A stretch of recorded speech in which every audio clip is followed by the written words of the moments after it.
Dr. Doug Weiss shares steps you can take to get past trauma and betrayal in your relationships. That's next. From Tennessee, what is your question for Dr. Doug Weiss today?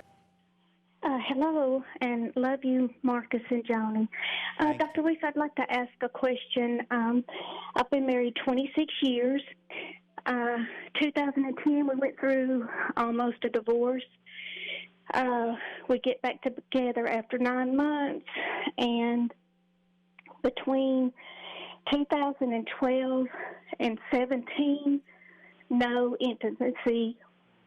And my husband would just say, until I was nice. And in April, our son, 22 years old, passed away. And that night that we buried him, my husband wanted to, be intimate. And I did, just being submissive. But I could not believe one of the hardest days of my life, after 5 years, told me that he was not. And then the day that we buried my son, he wants to, and I did. And since then, nothing. And that was May of 2017. And he keeps telling me the same thing.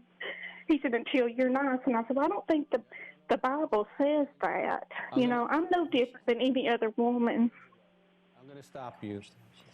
You're nice. I can tell by your voice that you're a nice soul. Yes. It is not about you.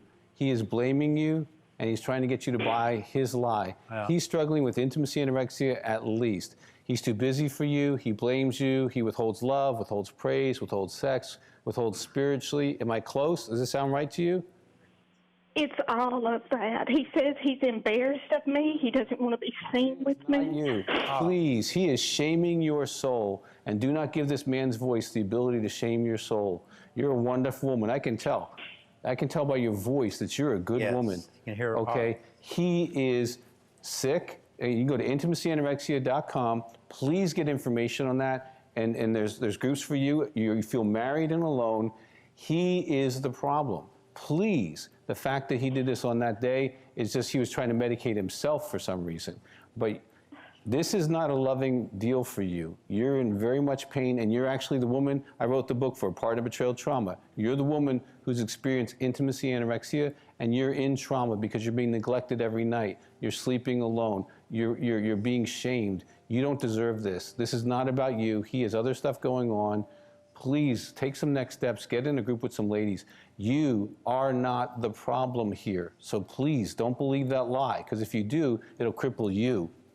I want to do this. I want to, the prayer partner, please get your name and mailing address, because I want to send you one of those books for free. I'll pay for it if I have to do it myself personally. I want to send that to you, and it's going to be a help. Thank you so much for your call today. She's not alone. She's not alone. Now, I want to say this. I think that this term, I think two things probably shock most people that are hearing this today. One is that a betrayed spouse can experience real and even severe PTSD. Joni, we think about somebody that served in the war in Iraq or Afghanistan or something like that, and they get blown up, or their friend gets blown up, or whatever, that they experience that, and they think, oh, it couldn't be anything like that, but it can be just as bad or worse. And then I think the other thing most people are surprised about today is hearing that term of intimacy anorexia. We know about anorexia for people that don't hardly eat and they become rail thin. But one more time, explain what that means. What is intimacy anorexia? In your book, you call it IA. Yes. So intimacy anorexia is the active withholding of spiritual, emotional, and sexual intimacy from your spouse. If you're married to someone, you feel alone and you feel unwanted and rejected. They're too busy for you. They blame you. They withhold love from you, withhold praise from you, withhold spiritually, withhold sex. They won't talk about their feelings with you.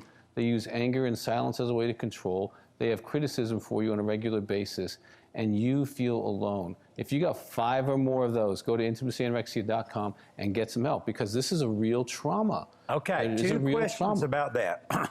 One is, why do they do that? Why did they have that problem? And then 2, Man, that sounds so severe. How do you ever get over Oh, that? yeah, they get over it. Okay, so Okay. sexual abuse can be a reason. Sexual addiction can be a reason. Not attaching with the cross-gender parent could be a reason.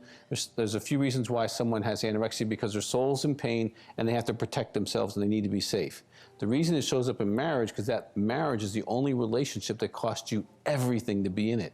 That sperm has to die to create that marriage. And if you don't die and you want to protect yourself, you're married to you, you're not married to them. And so it makes marriage hard when you're married to you and they're married to you. Wow. That's true. Powerful. All right, so how does that get healed? Well, again, they have to identify the problem. They do have support groups. We find out how they got that way. There's workbooks and there's all kinds of stuff. We've seen intimacy anorexia get well for over 30 years.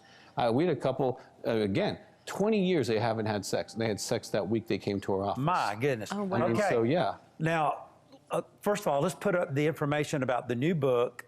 And second, I thought we would have another song, but I feel like this is such an important subject. The devil hates the family. The devil hates marriage, because God himself described marriage as Christ loved the church. So is the husband to love his wife.